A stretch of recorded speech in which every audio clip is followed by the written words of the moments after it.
आज हम लोग देख रहे हैं chapter 2 that is components of blockchain. Rather components मतलब ये सारे टर्म्स हैं जो आप जब ब्लॉकचेन को यूज करोगे अपने एक्चुअल लाइफ में, ये सारे टर्म्स बार बार तुम्हारे सामने आते जाएंगे। एंड स्पेसिफिकली मैंने टर्म जो रखे ना, they are use to provide the security. तो ब्लॉकचेन सिक्योरिटी मुझे कैसे प्रोवाइड करेगा, ये सारे टर्म्स वो मुझे अभी इलेबोरेट करेंगे। तो देखते हैं ब्लॉकचेन के अंदर ये कौन कौन से टेक्निक्स है जो मुझे सिक्योरिटी प्रोवाइड करते हैं। I again request everyone, please mute yourself. मैं आपको पता है, मैं आपको एंड के 15 मिनट्स डाउट सॉल्विंग के लिए रखता हूं। तो आपके जो भी डाउट्स है, डोंट चैट विंडो पे मुझे मत भेजिए। आपको जब मैं टाइम दूंगा, you can directly ask me your doubt. I am here to solve your doubts. Fine student, okay, तो लेट्स स्टार्ट। यस, जैसा आपको स्क्रीन के ऊपर दिख रहा है, जो पहला टेक्निक है जो मुझे ब्लॉकचेन के अंदर सिक्योरिटी देता है, that is nothing but the hashing. अब ये हैशिंग मतलब क्या? अगेन थोड़ा सा लास्ट टाइम का सेशन याद कीजिए। मैंने आपको बोला था ब्लॉकचेन के अंदर जो भी ट्रांजैक्शंस होते हैं वो सारे ब्लॉक्स के अंदर होते हैं, बरोबर ना? मतलब ब्लॉक वो है जिसके अंदर मेरे सारे ट्रांजैक्शंस होते हैं। इधर ये जो डेटा लिखा है ना मैंने, data, that is nothing but transactions जो मेरे ब्लॉक के अंदर होते हैं। I am very sorry for my bad hand writing. आप प्लीज थोड़ा सा एडजस्ट कर लीजिए। हाँ, तो मैं बोल रहा था कि जो भी ट्रांजैक्शंस है, जो भी रिकॉर्ड्स है, वो मेरे ब्लॉक के अंदर होते हैं, जिसको इस डायग्राम में हमने बोला है डेटा। तो एक अगर मैं ब्लॉक का बेसिक स्ट्रक्चर देखूं ना, तो ब्लॉक के अंदर सिर्फ डेटा नहीं होता। अपार्ट फ्रॉम डेटा, जो ब्लॉक के अंदर सेकंड मोस्ट इंपॉर्टेंट चीज होती है, that is nothing but the hash.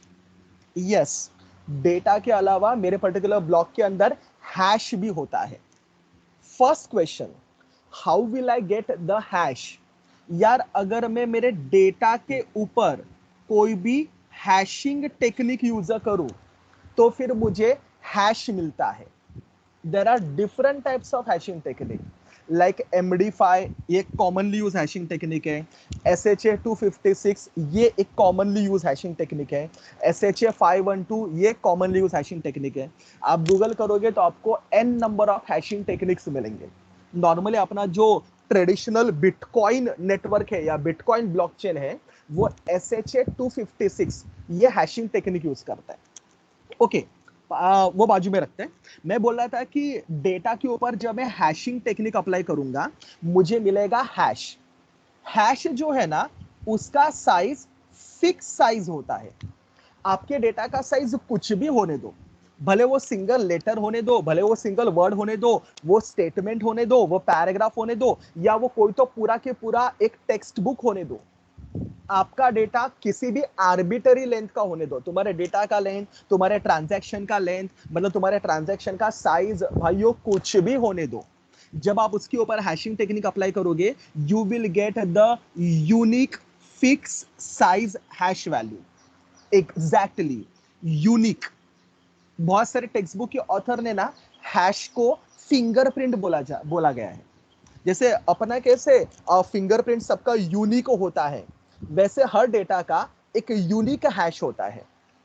Even आपने अगर मेरे डेटा के अंदर सिंगल बीट का भी चेंज किया ना, तो भी उसका पूरा के पूरा हैश वैल्यू चेंज हो जाएगा। तो हर डेटा का एक यूनिक हैश होता है। बाद में मैं इसको इलेबरेट करके भी आपको दिखाऊंगा। फिलहाल मैं इतना ही बता सकता हूं कि हर डेटा का यूनिक हैश होता है। इवन आपने सिंगल बीट का भी चेंज किया मेरे डेटा के अंदर, भले वो डेटा कितना भी बड़ा होने दो, भले वो पूरा टेक्स्ट बुक होने दो, लेकिन आपने अगर एक भी लेटर चेंज किया ना, तो भी उसका पूरा की पूरा हैश वैल्यू चेंज हो जाएगा। सेकंड थिंग, ये जो हैश होता है ना, वो वन वे होता है। अर्थात मैं डेटा से हैश ले सकता हूं। डेटा के ऊपर हैशिंग अप्लाई किया तो आई विल गेट द हैश। लेकिन अगर मेरे पास हैश है तो उससे डेटा रिकवर करना रादर इम्पॉसिबल है। तो वन वे होता है, डेटा से मुझे हैश मिलेगा, हैश से डेटा नहीं मिलता। रिवर्स टेक्निक पॉसिबल नहीं है।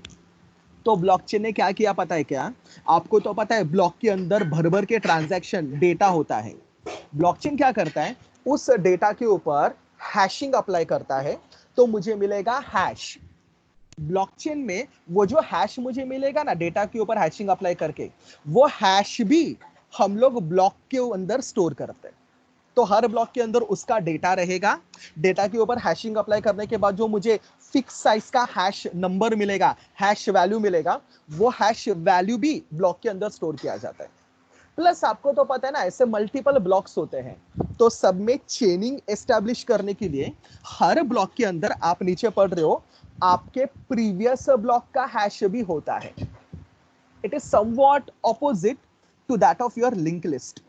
लिंक लिस्ट अगर डेटा स्ट्रक्चर में आपको पता है, तो आपको पता है लिंक लिस्ट के अंदर हर नोड के अंदर अपना डेटा होता है, मतलब अपना इंफॉर्मेशन होता है, और नेक्स्ट नोड का एड्रेस होता है। इधर थोड़ा सा अलग है। मेरे ब्लॉकचेन के अंदर जो ब्लॉक होता है उसके अंदर अपना भी हैश होता है और अपने प्रीवियस ब्लॉक का भी हैश होता है। तो ऐसा होता है एक मेरा बेसिक ब्लॉक। ऑफ कोर्स अगर ऐसे मल्टीपल ब्लॉक से है तो उसका स्ट्रक्चर कुछ ऐसा दिखेगा। तो दोस्तों आपको दिख रहा है, फिलहाल मैंने रिप्रेजेंटेशन के लिए 3 ब्लॉक्स आपको दिखाए। ये मेरा पहला ब्लॉक है। नॉर्मली यार ब्लॉकचेन के अंदर जो मेरा पहला ब्लॉक होता है ना, उस पर्टिकुलर ब्लॉक को हम लोग बोलते हैं जेनेसिस ब्लॉक। बाद में रैपिड फायर राउंड में मैं एक क्वेश्चन पूछूंगा, जेनेसिस ब्लॉक मतलब क्या। The answer should be it is the first block of my blockchain. तो आप देख रहे हो, इट इज रिप्रेजेंटेशन के तौर पे ये जो पहला ब्लॉक है उसका ये हैश वैल्यू है। ऑब्वियसली इतना छोटा नहीं होता है, हैश काफी बड़ा होता है, लेकिन पहले ब्लॉक का कोई प्रीवियस ब्लॉक नहीं होता ना, वो तो जेनेसिस ब्लॉक है, वो तो पहला ब्लॉक है। इसके लिए प्रीवियस हैश देखो 0 है। ये मेरा सेकंड ब्लॉक है। ये जो है 6BQ1, ये उस सेकंड ब्लॉक का हैश है। लेकिन जैसे आप सब जानते हो, हर ब्लॉक प्रीवियस ब्लॉक का भी हैश स्टोर करता है। तो देखो उसने प्रीवियस ब्लॉक का भी हैश स्टोर किया। प्रीवियस ब्लॉक का हैश तो आपको पता है 1Z8F है। तो सेकंड ब्लॉक के अंदर प्रीवियस ब्लॉक का भी हैश रहेगा, एंड सेम तीसरे ब्लॉक के अंदर उसका खुद का भी हैश रहेगा एंड प्रीवियस ब्लॉक का भी हैश रहेगा। तो रादर वो जो मैं बोला था ना, ब्लॉक का चेन होता है, वो चेन मेंटेन करने के लिए हर ब्लॉक अपने अंदर प्रीवियस ब्लॉक का भी हैश स्टोर करता है। अब ये थोड़ा सा और मुझे लगता है अच्छे से एक्सप्लेन करने के लिए मैं ना एक वेबसाइट के ऊपर आपको लेके जाता हूं। आई होप ये वेबसाइट सबको विजिबल है। It is a live website. मेरे वेबसाइट का नाम है demoblockchain.org। That is the name of the website and these are different tabs. ये demoblockchain.org ऐसा वेबसाइट है ना, जिधर आप ब्लॉकचेन के ऑलमोस्ट सारे ऑपरेशन डेमो के तौर पे परफॉर्म करके देख सकते हो। तो जो मैं अभी जो बोल रहा था ना कि प्रीवियस ब्लॉक का हैश होता है, हैश होता है, ये थोड़ा सा और अच्छे से एलैबोरेट करने के लिए चलो ये एग्जांपल देखते हैं। यार एग्जांपल के तौर पे आप देख रहे हो, ये एक ब्लॉकचेन है, जिस ब्लॉकचेन के अंदर अगर आपने नोटिस किया टोटल 5 ब्लॉक्स हैं। So there are total 5 blocks. ठीक है, हर ब्लॉक को नंबर है। It is block number 1, block number 2, block number 3 and so on. एक सेकंड फील्ड भी है नॉन्स करके। ये नॉन्स अभी तुम्हारे सामने आपको दिख रहा है, लेकिन ये नॉन्स का मतलब क्या है मैं फिलहाल जरा इसको होल्ड पे रखता हूं। आगे जाके जब मैं कंसेंसस एल्गोरिथम के ऊपर एक लेक्चर लूंगा तब मैं नॉन्स को एक्सप्लेन करूंगा। तो फिलहाल इसको थोड़े समय के लिए बाजू में रख देते हैं। जैसे आपको पता है हर ब्लॉक के अंदर डेटा होता है। अभी भले ये डेमो है, इसके लिए उससे डेटा बोला है, लेकिन आपको तो पता है डेटा मतलब इसके अंदर अलग अलग ट्रांजैक्शंस होते हैं। ये पहला ब्लॉक है, तो उसका प्रीवियस हैश आपको दिख रहा है 0 है। प्लस कहने से ये जो हैश है वो मेरे पहले ब्लॉक का हैश है। देखो प्रीवियस में, इधर सेकंड ब्लॉक में, इधर प्रीवियस में कहने से पहले ब्लॉक का हैश आपको दिख रहा है, प्लस हैश मतलब सेकंड ब्लॉक का हैश। आई होप जो मैं बोलना चाह रहा हूं सबको क्लियर है। सेम ब्लॉक नंबर 3 भी वही है, ब्लॉक नंबर 4 भी वही है। देखो ना, ब्लॉक नंबर 4 में जो प्रीवियस है वो एक्चुअली मेरे थर्ड ब्लॉक का हैश है, एंड ये हैश मतलब ब्लॉक नंबर 4 का हैश है। तो बेसिकली ऐसे मेरे मल्टीपल ब्लॉक्स होते हैं मेरे ब्लॉकचेन के अंदर, राइट है ना। हर नोड के अंदर ऐसा पूरा के पूरा ब्लॉकचेन होता है। द थिंग इज दैट अगर मैंने डेटा के अंदर एक बीट का भी चेंज किया तो भी इसका पूरा की पूरा हैश चेंज हो जाएगा। अभी कहने से अगर मैंने ब्लॉक 3 के अंदर कुछ भी चेंज किया तो ऑब्वियसली ब्लॉक 3 का हैश चेंज होगा।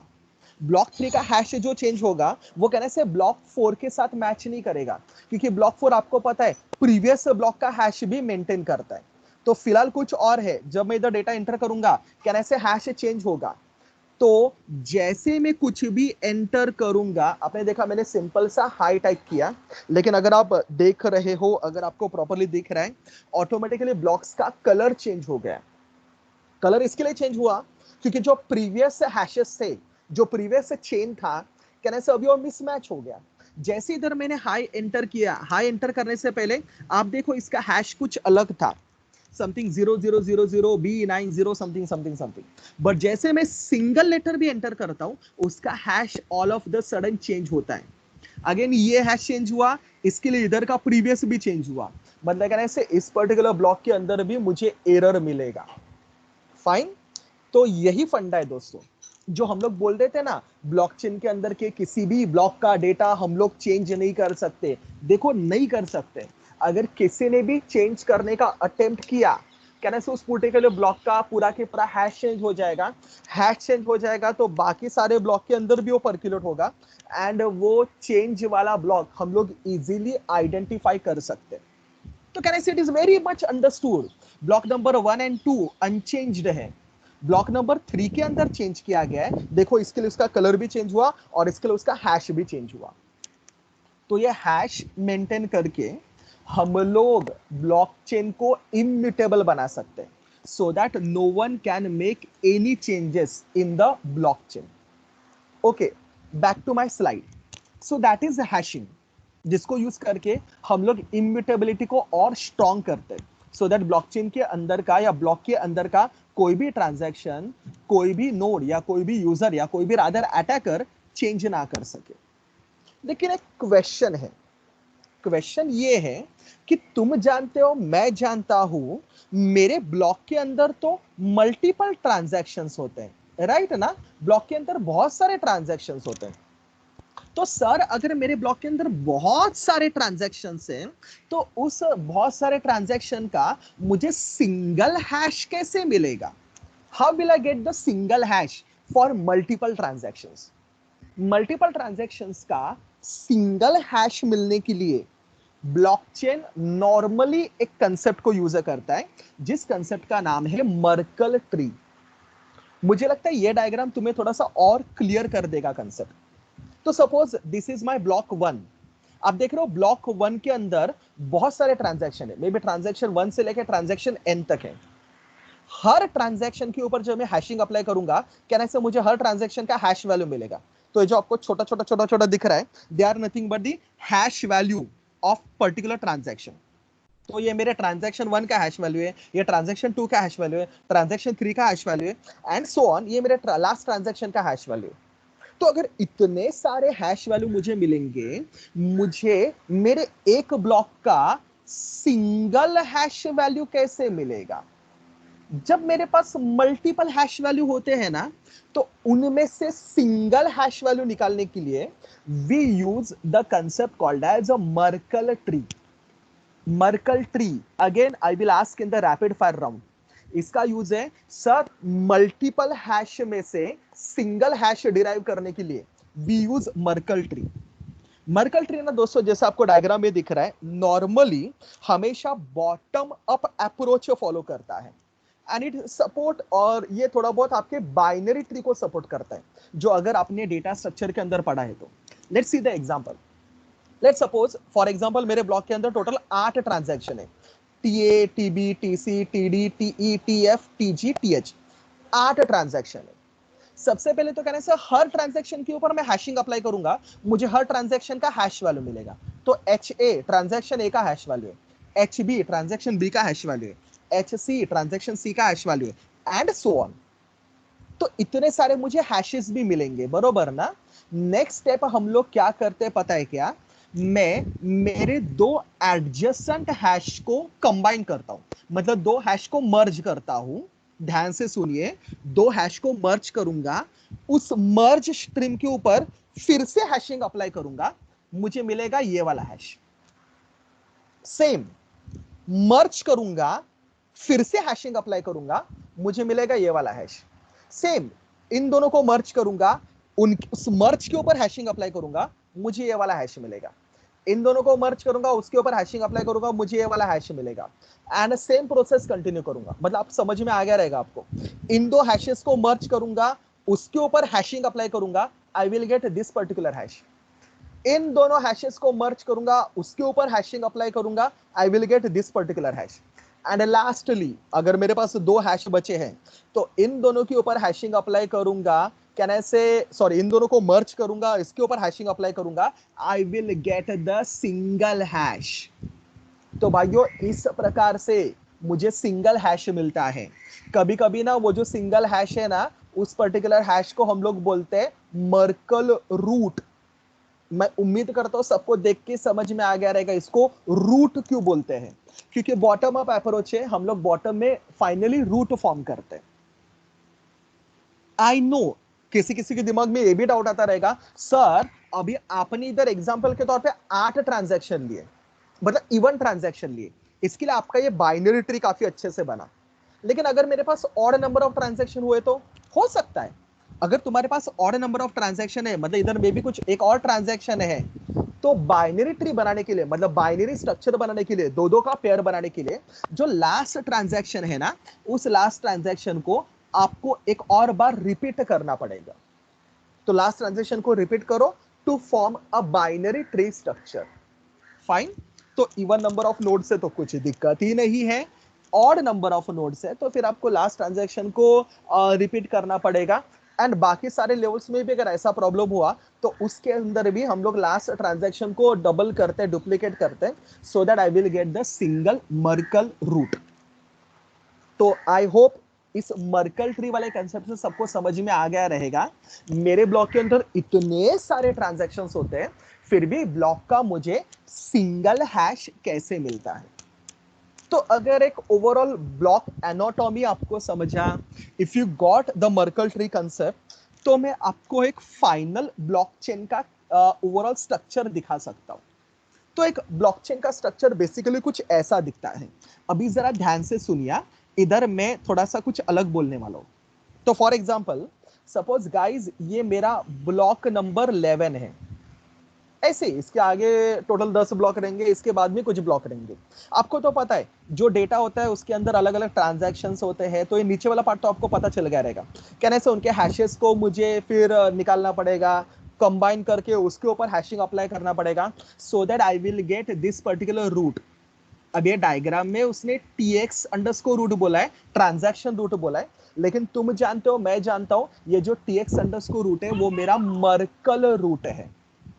तो यस, ये जो आपको व्हाइट दिख रहा है ना, that is nothing but the block header. तो ये जो है वो मेरे ब्लॉक का डेटा है जो मैंने अभी अभी रेक्टेंगल में बनाया। हर ब्लॉक के अंदर डेटा भी होता है और हर ब्लॉक के अंदर उसका हेडर भी होता है, हेडर। तो ये जो आपको दिख रहा है ना व्हाइट में, that is nothing but the header. तो ब्लॉक के अंदर तो डेटा रहेगा, जो डेटा के ऊपर मर्कल कंसेप्ट इस्तेमाल करके मुझे मर्कल रूट मिलेगा। लेकिन दोस्तों मर्कल रूट हेडर के अंदर होता है, देख रहे हैं आपको, ये मर्कल रूट है जो हेडर के अंदर है। Apart from Merkle root, apart from transaction root, मेरे हेडर के अंदर और क्या क्या होता है, नॉन्स होता है। लेकिन आपको तो पता है नॉन्स के बारे में मैं अभी बात नहीं करने वाला हूं, बाद में मैं नॉन्स मतलब क्या सिखाता हूं, तो थोड़े समय के लिए इसको थोड़े से भूल जाओ। ब्लॉक के हेडर के अंदर टाइम स्टैंप होता है, हर ब्लॉक का हेडर होता है उसके अंदर टाइम स्टैंप होता है। टाइम स्टैंप रिकॉर्ड करता है कि कौन से टाइम पे ये ब्लॉक क्रिएट किया गया। तो बोलते हैं ना ब्लॉक का क्रिएशन टाइम टाइम स्टैंप के अंदर होता है। एंड मेरे सारे स्टूडेंट तो जानते ही हैं, हर ब्लॉक के अंदर प्रीवियस हैश भी होता है। प्रीवियस हैश नाम से अंदाजा आ गया रहेगा ना रे, प्रीवियस ब्लॉक का हैश। लेकिन मैं अभी आपको एक्चुअल बता रहा हूं, previous hash is not the previous block का हैश। एक्चुअली प्रीवियस हैश मतलब प्रीवियस ब्लॉक के हेडर का हैश। तो प्रीवियस जो ब्लॉक है उसका जो हेडर है, उस पूरे हेडर के ऊपर हैश अप्लाई किया जाता है, और जो मुझे हैश मिलेगा that is nothing but the previous hash. तो अभी मैं काफी क्लियरली बोला, याद रखना, जब जब आपको कोई बोलेगा कि हर ब्लॉक के अंदर प्रीवियस ब्लॉक का हैश होता है, आइडली नो, हर ब्लॉक के अंदर प्रीवियस ब्लॉक का हैश होता है मतलब एक्चुअली प्रीवियस ब्लॉक के हेडर का हैश होता है। और हेडर के अंदर नॉर्मली कौन सी 4 चीजें हैं वो आपको दिख रहा है। अगेन एग्जाम में क्वेश्चन आएगा, what are different things present in block header. Previous block का हैश मतलब ब्रैकेट में आपको पता है प्रीवियस ब्लॉक के हेडर का hash, time stamp, transaction root that is nothing but the Merkle root and nonce. तो नॉर्मली हर ब्लॉक हेडर के अंदर ये 4 चीजें होती है। फाइन। तो चलो ये ब्लॉक के एनाटॉमी को और क्लियर कर रहा है। तो गाइस ये डायग्राम दिखाने के पीछे इंटेंशन ये है कि जब आपको कोई बोलेगा प्रीवियस ब्लॉक का hash, it is nothing but previous block के हेडर का हैश हर ब्लॉक के अंदर होता है। फाइन। तो ये एक हैशिंग टेक्निक है। मर्कल ट्री ऑब्वियसली हैशिंग का ही पार्ट है जिसको यूज करके मैं ब्लॉकचेन के अंदर सिक्योरिटी प्रोवाइड करता हूं। अपार्ट फ्रॉम हैशिंग, मेरे ब्लॉकचेन के अंदर सिक्योरिटी प्रोवाइड करने के लिए एक और टेक्निक है जिसका नाम है digital signature. I know currently जो तुम्हें दिख रहा है वो क्रिप्टोग्राफी का स्लाइड है, लेकिन मैंने बोला ब्लॉकचेन क्रिप्टोग्राफी डायरेक्टली यूज नहीं करता, क्रिप्टोग्राफी का एक पार्ट यूज करता है which is called as digital signature. But जैसे मैंने आपको लास्ट टाइम भी बोला था, मे बी कुछ स्टूडेंट मेरे सेकंड ईयर के स्टूडेंट्स हैं जिनको क्रिप्टोग्राफी, सिक्योरिटी ये टर्म्स थोड़े से अनफैमिलियर रहेंगे, तो उनको डायरेक्ट डिजिटल सिग्नेचर नहीं बता सकता। इसके लिए थोड़ा सा ब्रीफ कर दूं what is cryptography is all about. तो एक बार क्रिप्टोग्राफी समझा ना तो आपको डिजिटल सिग्नेचर भी समझेगा जो मेरा ब्लॉकचेन यूज करता है। हालांकि जो आपको 4 टर्म्स मेरे स्लाइड पे दिख रहे हैं ना, they are called as security features. कोई भी एप्लीकेशन, कोई भी टेक्नोलॉजी सिक्योर तब है, ये मैं तब बोलूंगा जब कोई भी एप्लीकेशन ये 4 रूल्स को फॉलो करता है। चलो फटाफट बोल देता हूं। The first one is called as confidentiality. For example, suppose there are 2 user, एक का नाम है एंडी, थोड़ा छोटा छोटा आपको दिख रहा है लेकिन देखो, और दूसरे का नाम है सैम। सपोज एंडी सैम को एक मैसेज पास कर रहा है, भले वो मैसेज होगा, भले वो डेटा होगा, भले वो कोई भी ट्रांजैक्शन होगा, बैंक डिटेल्स होगा, कुछ भी होगा। अगर एंडी सैम को कोई मैसेज पास कर रहा है, कोई डेटा पास कर रहा है, तो कहने से अंडरस्टूड है कि वो पर्टिकुलर मैसेज सिर्फ सैम को मिलना चाहिए, सिर्फ सैम रीड करना चाहिए। लेकिन अगर एंडी ने जब सैम को मैसेज भेजा और अगर कोई तीसरा बंदा, कोई अटैकर उस पर्टिकुलर मैसेज को रीड कर रहा है, तो मैं बोलूंगा इस पर्टिकुलर टेक्नोलॉजी का कॉन्फिडेंशियलिटी हैम्पर हो गया, कॉन्फिडेंशियलिटी वायलेट हो गया। नेक्स्ट वन, इंटीग्रिटी मतलब क्या। For example same Andy Sam को मैसेज भेज रहा है, अभी कहने से एंडी ने जो सैम को मैसेज भेजा वो सेम मैसेज मेरे सैम को मिलना चाहिए। लेकिन अगर कोई थर्ड अटैकर बीच में आके उस पर्टिकुलर मैसेज को ना कि सिर्फ रीड कर रहा है, ना कि सिर्फ देख रहा है, उस पर्टिकुलर मैसेज को चेंज भी कर रहा है, चेंज भी कर रहा है, तो मैं बोलूंगा कि उस पर्टिकुलर टेक्नोलॉजी का इंटीग्रिटी वायलेट हो गया, इंटीग्रिटी चला गया इसमें से। Third rule is called as non repudiation. Non repudiation represent करता है, फॉर एग्जाम्पल सेम एंडी ने सैम को मैसेज भेजा, but after sending the message Andy deny कर रहा है कि मैंने मैसेज भेजा ही नहीं, या फिर सैम डिनाई कर रहा है कि मुझे मैसेज मिला ही नहीं, मतलब दोनों में से मे बी दोनों या कोई एक झूठ बोल रहा है, तो उस केस में मैं बोलूंगा मेरा नॉन रेपुडिएशन हैम्पर हो गया, नॉन रेपुडिएशन वायोलेट हो गया। And the last one is called as authentication. Authentication क्या रिप्रेजेंट करता है पता है क्या? सैम जो है वो एक्सपेक्ट कर रहा है कि उसको एंडी मैसेज भेजेगा, लेकिन सैम को एक्चुअली मैसेज भेज रहा है तीसरा person attacker on the name of Andy. मेरे सैम को लग रहा है कि उसको जो मैसेज मिला वो एंडी ने भेजा, लेकिन एक्चुअली उसको पर्टिकुलर मैसेज किसी अटैकर ने भेजा रहेगा, जो ऑब्वियसली कोई ना कोई अटैक रहेगा। So this particular problem deals with authentication. ये 4 पिलर्स हैं। जैसे मैंने बोला, अगर कोई भी टेक्नोलॉजी ये 4 फीचर को सपोर्ट करता है, अगर किसी टेक्नोलॉजी के अंदर ये चारों चीजें मुझे मिल जाती है, then that technology is said to be a secure technology, secure application. अभी क्रिप्टोग्राफी ना, मतलब ये पूरा टेक्नोलॉजी अपना काम करने के लिए 2 क्रिप्टोग्राफी टेक्निक्स यूज करते हैं। The first one is called as symmetric key cryptography. Although it is not my topic, लेकिन थोड़ा सा आपको टॉपिक में फैमिलियरिटी मिले इसके लिए मैं ये भी आपको सिखा देता हूं। सिमेट्रिक की क्रिप्टोग्राफी में होता क्या है? सिमेट्रिक की क्रिप्टोग्राफी में for example there is one sender, एक सेंडर है सपोज ए करके, जो एक रिसीवर जिसका नाम है सपोज बी, उसको एक मैसेज सेंड करना चाहता है एंड ए वांट कि उस पर्टिकुलर मैसेज को सिर्फ बी रीड कर सके। जो हम लोग बोल रहे थे ना कॉन्फिडेंशियलिटी एंड इंटीग्रिटी, मतलब उस पर्टिकुलर मैसेज को कोई भी अटैकर ने रीड या चेंज नहीं करना चाहिए। तो ये क्या करेगा पता है क्या, जो भी उसका मैसेज है, ए का मैसेज मतलब ये प्लेन टेक्स्ट, जो भी उसका मैसेज है उस पर्टिकुलर मैसेज को एनक्रिप्ट करेगा। एनक्रिप्ट करना मतलब प्लेन टेक्स्ट को साइफर टेक्स्ट में कन्वर्ट करना। साइफर टेक्स्ट मतलब ऐसा टेक्स्ट जिसको कोई भी रीड नहीं कर सकता। अनरीडेबल मैसेज, जैसा आपको इधर दिख रहा है, ये अनरीडेबल है राइट ना, इसका कुछ मतलब नहीं है। तो ये क्या करेगा, मैसेज को पहले एनक्रिप्ट करेगा, प्लेन टेक्स्ट को साइफर टेक्स्ट में कन्वर्ट करेगा, अनरीडेबल फॉर्म में कन्वर्ट करेगा, सो दैट किसी ने देख भी लिया तो भी उसको कुछ मतलब समझेगा नहीं। एंड प्लेन टेक्स्ट को साइफर टेक्स्ट में कन्वर्ट करने के लिए मेरा सेंडर मतलब ए यूज करेगा एनक्रिप्शन की। तो एनक्रिप्शन की एक रहता है जिस पर्टिकुलर की को यूज करके, जिस कंसेप्ट को यूज करके हम लोग प्लेन टेक्स्ट को साइफर टेक्स्ट में कन्वर्ट करते हैं।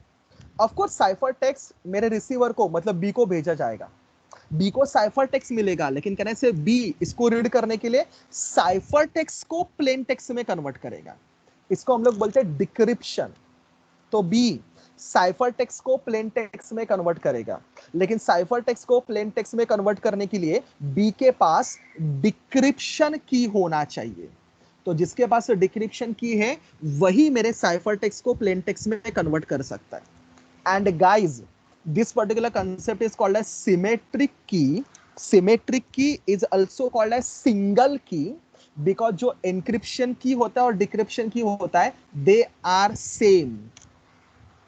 तो सेम की को यूज करके हम लोग प्लेन को साइफर में कन्वर्ट करते हैं एंड सेम की को यूज करके सामने वाला साइफर को प्लेन में कन्वर्ट करेगा। तो ये ओवरऑल टेक्नोलॉजी ये मैसेज को सिक्योर तो कर देता है, लेकिन आपने भी नोटिस किया रहेगा इसके एक दो प्रॉब्लम्स है। पहला प्रॉब्लम ये है कि ए जब मैसेज को मतलब प्लेन टेक्स्ट को साइफर में कन्वर्ट करेगा, कहने से ए को साइफर टेक्स्ट भेजना पड़ेगा प्लस ए को एनक्रिप्शन की भी भेजना पड़ेगा, क्योंकि सेम की यूज करके बी डिक्रिप्शन करने वाला है राइट ना।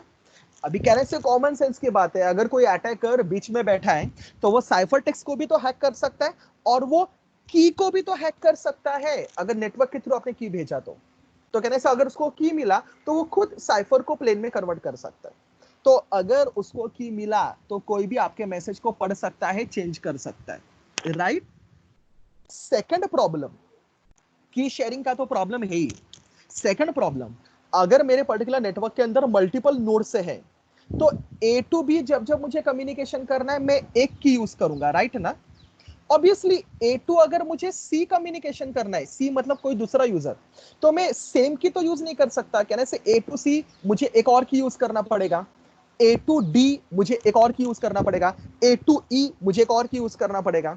तो यार जितने मेरे नेटवर्क में नोड्स है, जितने मेरे नेटवर्क में यूजर्स हैं, कहने से उतने सारे कीज मुझे यूज करने पड़ेंगे।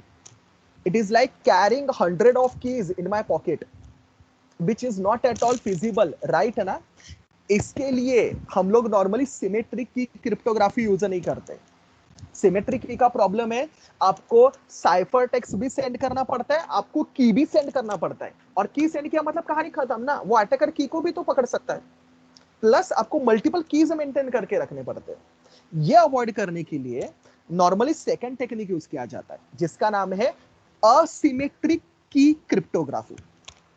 जिनको ये कंसेप्ट पता नहीं है उनके लिए समझने के लिए थोड़ा सा डिफिकल्ट है, जरा प्लीज ध्यान दीजिए असिमेट्रिक की क्रिप्टोग्राफी में होता क्या है। In case of asymmetric key cryptography ना, हर यूजर के पास मल्टीपल कीज नहीं होते, हर यूजर के पास सिर्फ दो कीज होते हैं। एक होता है उसका पब्लिक की और एक होता है उसका प्राइवेट की। पब्लिक की नाम से पता चलता है, सबका पब्लिक की सबको पता होता है, मतलब मेरे नेटवर्क के अंदर जितने भी यूजर्स है सबका पब्लिक की सबको पता होता है, तो मेरा पब्लिक की आपको पता रहेगा, आप सबका पब्लिक की मेरे को पता रहेगा। प्राइवेट की इज अ की जो सिर्फ स्पेसिफिक यूजर को ही पता रहेगा, मतलब मेरा प्राइवेट की सिर्फ मुझे पता रहेगा, आपका प्राइवेट की सिर्फ आपको पता रहेगा। तो पब्लिक की is like a user name, अपना ईमेल, ईमेल आईडी, कहने से आपने सबका ईमेल आईडी सबको पता है, राइट ना, तो वो तो पब्लिक की है, वो सबको पता है। लेकिन पासवर्ड जो होता है that is nothing but a private की। तो आपका पासवर्ड सिर्फ आपको पता है, मेरा पासवर्ड सिर्फ मुझे पता है, तो that is nothing but a private की। तो हर यूजर को मल्टीपल कीज मेंटेन करने की जरूरत ही नहीं है। हर यूजर सिर्फ की पेयर मेंटेन करेगा, अपना पब्लिक की और अपना प्राइवेट की।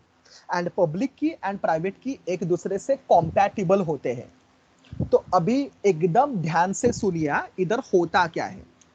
Again suppose A is my sender, एक बंदा है जो मैसेज को सेंड करना चाहता है, ट्रांजैक्शन को सेंड करना चाहता है। किसको सेंड करना चाहता है, तो वो बी को सेंड करना चाहता है। अभी ए क्या करेगा पता है क्या, सेम प्लेन टेक्स्ट को साइफर टेक्स्ट में कन्वर्ट करेगा। लेकिन प्लेन टेक्स्ट को साइफर टेक्स्ट में कन्वर्ट करने के लिए आप पढ़ो, वो रिसीवर का पब्लिक की यूज करेगा।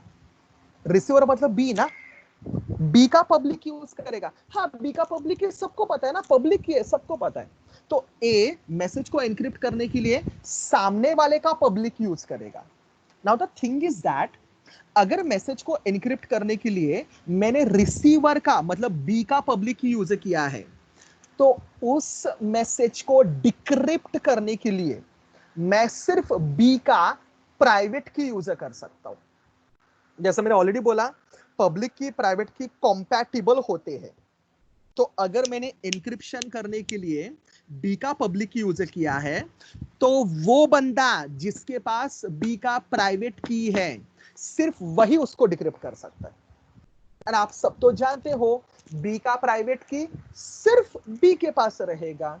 तो कहने से किसी और के पास बी का प्राइवेट की होता नहीं है, तो सिर्फ बी मतलब आई एम सॉरी रिसीवर का प्राइवेट की यूजर करके मतलब बी का प्राइवेट की यूजर करके बी मैसेज को डिक्रिप्ट करेगा, मतलब साइफर टेक्स्ट को प्लेन टेक्स्ट में कन्वर्ट करेगा और मैसेज को रीड करेगा। हैव यू नोटिस, इधर मुझे बहुत सारे कीज मेंटेन करने की भी जरूरत नहीं है, ना मुझे मैसेज के साथ साथ की भी भेजने की जरूरत है, क्योंकि सबके पास अपना पब्लिक की भी होता है और अपना प्राइवेट की भी होता है। Fine, this concept is called as asymmetric key cryptography. ये जो मैं आपको बता रहा हूं ना, वो बहुत बेसिक है। ये तो एक पूरा फील्ड है जिसको हम लोग बोलते हैं सिक्योरिटी। तो ये पूरा एक सब्जेक्ट है, इसके अंदर बहुत सारे टेक्निक्स हैं, बहुत सारे अलग अलग रूल्स हैं जिसको यूज करके हम लोग सिक्योरिटी को और स्ट्रॉन्गर कर सकते हैं। आपने नोटिस किया, अगर मैंने असिमेट्रिक की क्रिप्टोग्राफी यूज किया तो फिर मुझे कॉन्फिडेंशियलिटी भी मिलता है और मुझे इंटीग्रिटी भी मिलता है। But what about non repudiation, what about authentication? अगर मुझे नॉन रेपुडिएशन, ये मेरे 4 पिलर से याद है ना सबको, अगर मुझे नॉन रेपुडिएशन ऑथेंटिकेशन चाहिए, तो फिर असिमेट्रिक की क्रिप्टोग्राफी को मुझे थोड़ा सा उल्टा करना पड़ेगा। हाँ, अभी मैं ब्लॉकचेन के ऊपर आ रहा हुआ। असिमेट्रिक की क्रिप्टोग्राफी में हम लोग ने क्या किया था, क्या बोला था मैंने, जो सेंडर है वो एनक्रिप्ट करने के लिए रिसीवर का पब्लिक की यूज करता है, बरोबर ना। असिमेट्रिक की क्रिप्टोग्राफी को अगर मैंने थोड़ा सा उल्टा किया तो बन जाता है मेरा digital signature. Now understand, digital signature में मैं उल्टा किया जो बोला उसका मतलब क्या है। डिजिटल सिग्नेचर का ना मेन इंटेंशन क्या है वो समझो। डिजिटल सिग्नेचर जो कि ब्लॉकचेन यूज करता है, डिजिटल सिग्नेचर का मेन इंटेंशन कॉन्फिडेंशियलिटी या इंटीग्रिटी देना नहीं है। डिजिटल सिग्नेचर का मेन इंटेंशन नॉन रेपुडिएशन और ऑथेंटिकेशन है। डिजिटल सिग्नेचर नाम से पता चलता है, just listen to me, diagram की तरफ मत ध्यान दीजिए। डिजिटल सिग्नेचर नाम से पता चलता है। नॉर्मली हम लोग भी जब कोई एप्लीकेशन लिखते हैं, हम सबको पता है, हम लोग एप्लीकेशन के नीचे साइन करते हैं, या जब हम कोई चेक डिपॉजिट करते हैं, चेक के अंदर हम लोग साइन करते हैं। वो साइन करने का इंटेंशन ये नहीं है कि लेटर का कंटेंट कोई और देखना चाहिए, नहीं, लेटर सबको ही पढ़ सकता है। वो साइन करने के पीछे इंटेंशन भाइयों ये होता है कि साइन के थ्रू मैं बताता हूं कि ये जो डॉक्यूमेंट है, ये जो लेटर है, it is belong to me, I am owner of this particular letter. Yes, ownership is a correct word. तो सिग्नेचर का मेन इंटेंशन होता है ओनरशिप। जब मैं कोई एप्लीकेशन लिखता हूं, जब मैं कोई चेक साइन करता हूं, या जब मैं कुछ भी साइन करता हूं, उसके पीछे मेन इंटेंशन होता है कि आई एम रिस्पॉन्सिबल फॉर दिस। आप जब अटेंडेंस साइन करते हो तो आप बोलते हो तो आई am responsible for this particular attendance. आप जब कोई एप्लीकेशन लिखते हो तो आप बताते हो साइन करके, yes this is written by me, I know the thing, I am responsible for this. मतलब इधर मैं नॉन रेपुडिएशन देता हूं, इधर मैं ऑथेंटिकेशन देता हूं, मतलब बाद में मैं डिनाई भी नहीं कर सकता, एंड मैं बताता हूं कि this thing is belong to me. ये प्रोवाइड करने के लिए we use digital signature. Digital signature में होता क्या है पता है क्या?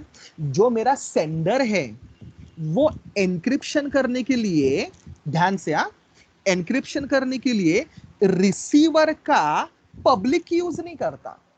सेंडर एनक्रिप्शन करने के लिए खुद का प्राइवेट की यूज करता है।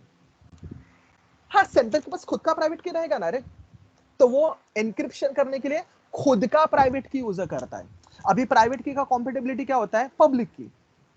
अभी कहने से अगर मैंने मैसेज को एनक्रिप्ट करने के लिए खुद का प्राइवेट की यूज किया, तो कोई भी बंदा जिसके पास मेरा पब्लिक की है वो उसको डिक्रिप्ट कर सकता है। तो यस, तो अगर मुझे मैसेज को डिक्रिप्ट करना है, बस मेरे आपके, या अगर आपको मेरा मैसेज डिक्रिप्ट करना है, आपके पास मेरा पब्लिक ही होना चाहिए। आपके पास मेरा पब्लिक ही होता है, पब्लिक ही सबका सबके पास होता है, राइट है ना? तो आपके पास मेरा पब्लिक ही रहेगा, आप मेरे मैसेज को डिक्रिप्ट कर सकते हो। मतलब क्या, मैसेज को कोई भी रीड कर सकता है, कोई प्रॉब्लम नहीं। बस इधर इंटेंशन ये है कि हम लोग इधर बता रहे कि भाई ये मैसेज जो है वो मैंने भेजा, किसी अटैकर ने या किसी दूसरे पर्सन ने नहीं भेजा। ये बताने के लिए हम लोग यूज करते हैं डिजिटल सिग्नेचर। अभी आप बोलोगे सर इसका ब्लॉकचेन में क्या यूज है? गाइस, डू यू रिमेंबर मैंने आपको लास्ट लेक्चर में बोला था, हर नोड कुछ ट्रांजैक्शन इनिशिएट कर सकता है, हर नोड अपना ट्रांजैक्शन दे सकता है।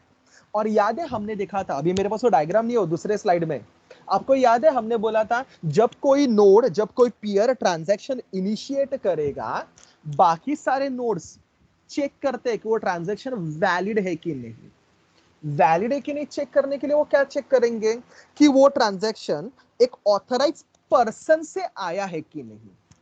तो वो ट्रांजैक्शन ऑथराइज पर्सन से, ऑथराइज नोड से आया है कि नहीं, वो चेक करने के लिए ब्लॉकचेन यूज करता है डिजिटल सिग्नेचर। तो ब्लॉकचेन में जब जब कोई नोड ट्रांजैक्शन इनिशिएट करेगा, वो ट्रांजैक्शन को एनक्रिप्ट करेगा उसके प्राइवेट की से, सो दैट जो चेकर्स है, जो बाकी सारे नोड चेक करने वाले हैं, वो चेक करते समय उसका पब्लिक यूजर करके उस पर्टिकुलर मैसेज का वैलिडिटी या ऑथेंटिसिटी चेक कर सकते हैं। उम्मीद करता हूं जो मैंने बोला आपको समझा। वो भी सफिशिएंट नहीं है, ब्लॉकचेन इतना सिक्योरिटी प्रोवाइड करता है कि ब्लॉकचेन डिजिटल सिग्नेचर के साथ साथ एक और कंसेप्ट भी यूज करता है, जिस कंसेप्ट का नाम है हैशिंग। तो ब्लॉकचेन ड्यूअल सिक्योरिटी यूज करता है, डिजिटल सिग्नेचर भी यूज करेगा और हैशिंग भी यूज करेगा। अभी देखते कैसे। ये डायग्राम सबसे इंपॉर्टेंट है जो आपको बताएगा कि ब्लॉकचेन में होता क्या है। I want to repeat, don't read the diagram, just be with me. मैंने क्या बोला सबको समझा? ये सब फंडे जो मैं आपको पिला रहा हूं, ये सब कब यूज होंगे? जब कोई नोड ट्रांजैक्शन को इनिशिएट करेगा। और आपको पता है, जब कोई एक बंदा ट्रांजैक्शन को इनिशिएट करेगा, बाकी सारे नोड उस पर्टिकुलर ट्रांजैक्शन को वैलिडेट करेंगे। वैलिडेट करने के लिए ये डिजिटल सिग्नेचर यूज होता है। अभी होता क्या है वो देखते हैं, चलिए बी विथ मी। सपोज एक बंदा है ए, एक नोड है ए, उसने अपना ट्रांजैक्शन इनिशिएट किया, मतलब नोड के ये ट्रांजैक्शन है, ये नोड का ट्रांजैक्शन है। हम लोग डायरेक्टली ट्रांजैक्शन के ऊपर एन्क्रिप्शन नहीं करते। हम लोग ना, मतलब ब्लॉकचेन के अंदर, ये ब्लॉकचेन का डायग्राम है, हम लोग जो भी ट्रांजैक्शन है उस ट्रांजैक्शन के ऊपर हैशिंग अप्लाई करते हैं। आपको तो पता है हैशिंग क्या है।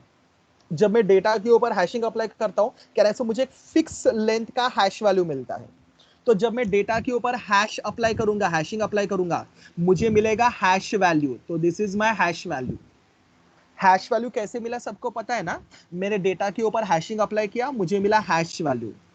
रादर देन एनक्रिप्टिंग डेटा, मैं हैश को एनक्रिप्ट करता हूं।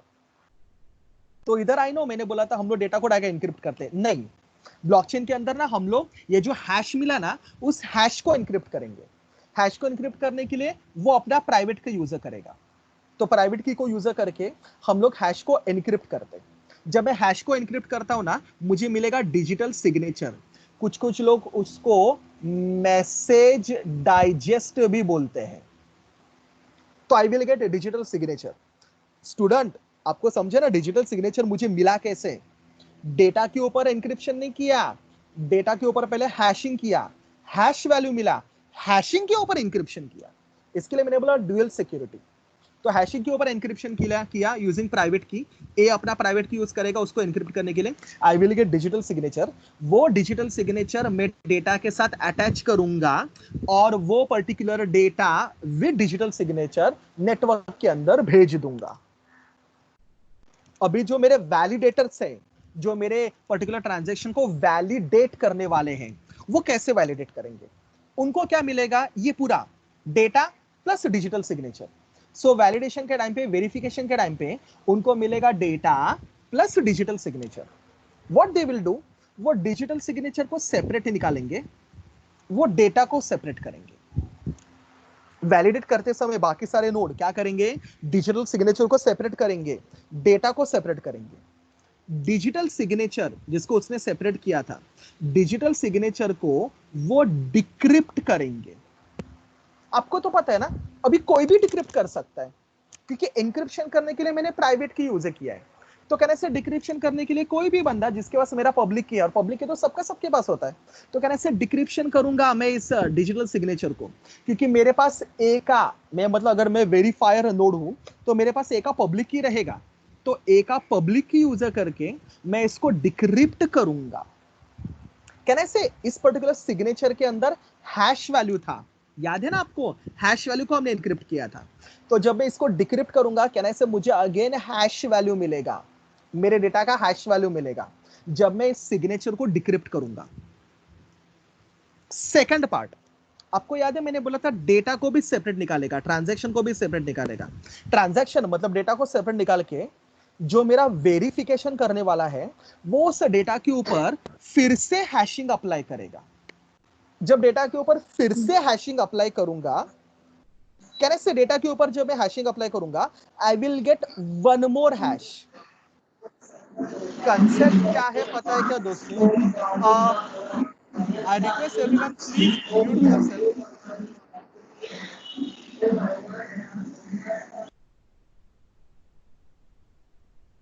यस, तो आई वाज सेइंग कि जो मेरा डेटा है, hello, am I audible to you?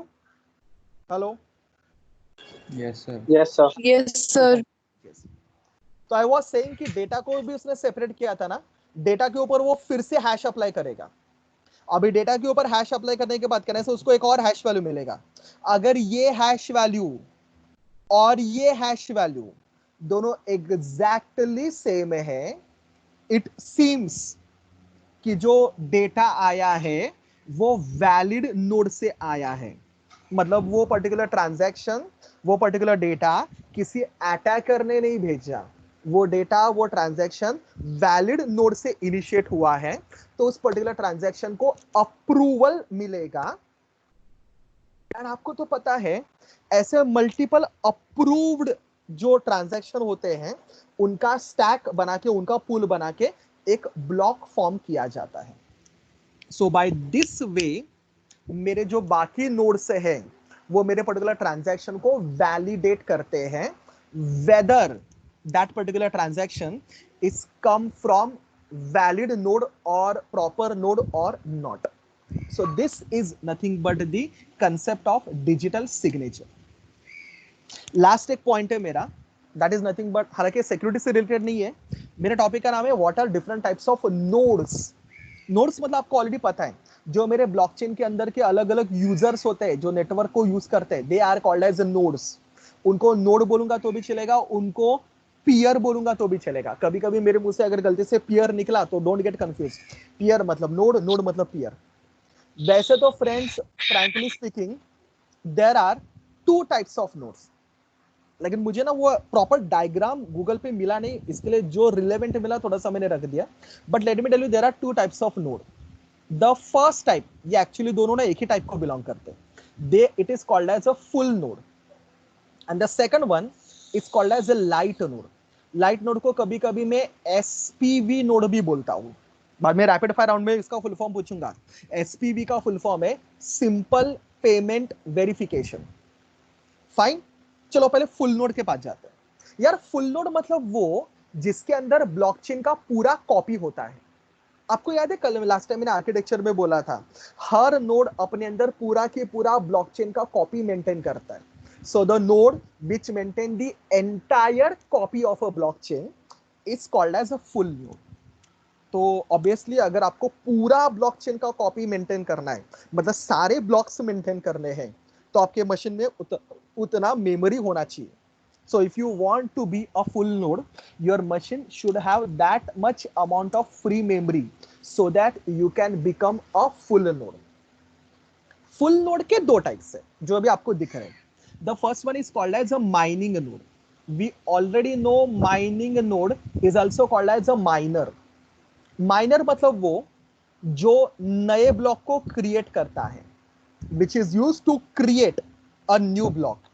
And आपको मैंने लास्ट टाइम भी आगे से बोला था ना, माइनर नए ब्लॉक को क्रिएट करने के लिए माइनर को कुछ इंसेंटिव मिलता है, कुछ रिवॉर्ड मिलता है. इसके लिए miner is a one who responsible to create a new block, who responsible to add a new block inside a blockchain.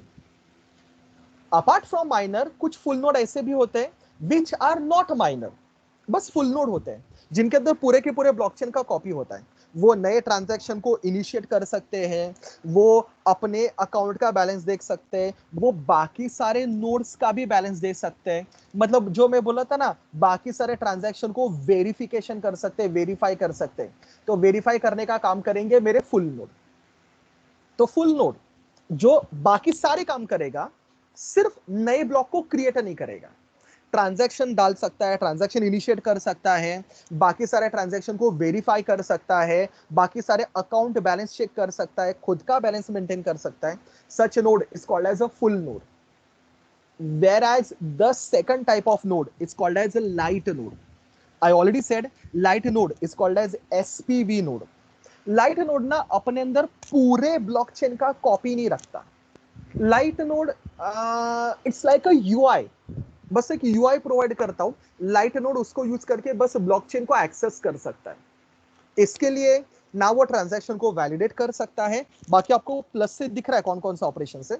ना वो ब्लॉक को वैलिडेट कर सकता है, ऑब्वियसली ब्लॉक को क्रिएट तो कर ही नहीं सकता. ना वो किसी का बैलेंस वगैरह चेक कर सकता है, मतलब किसी ट्रांजैक्शन को वेरीफाई कर सकता है. तो बस आपको एक अकाउंट बना के रखना है, अपने ट्रांजैक्शंस ब्लॉकचेन के अंदर स्टोर करने हैं, लेकिन आपका इंटेंशन उस ब्लॉकचेन से कुछ पैसा कमाना नहीं है, कुछ पार्टिसिपेट करना नहीं है. आप एकदम पैसिव रहना चाहते हो, एक्टिव रहना नहीं चाहते हो, तो आप अपने आप को लाइट नोड बना सकते हो. सो एक नॉर्मल ब्लॉकचेन के अंदर मैंने बोला these are two types of node. Obviously ये तो ब्लॉकचेन टू ब्लॉकचेन डिपेंड करता है, मे बी अलग अलग और टाइप के भी नोड हम लोग बना सकते हैं. But these are two main types of node जो एक नॉर्मल ब्लॉकचेन के अंदर होते हैं, full node and light node. तो आज का सेशन इतना ही था.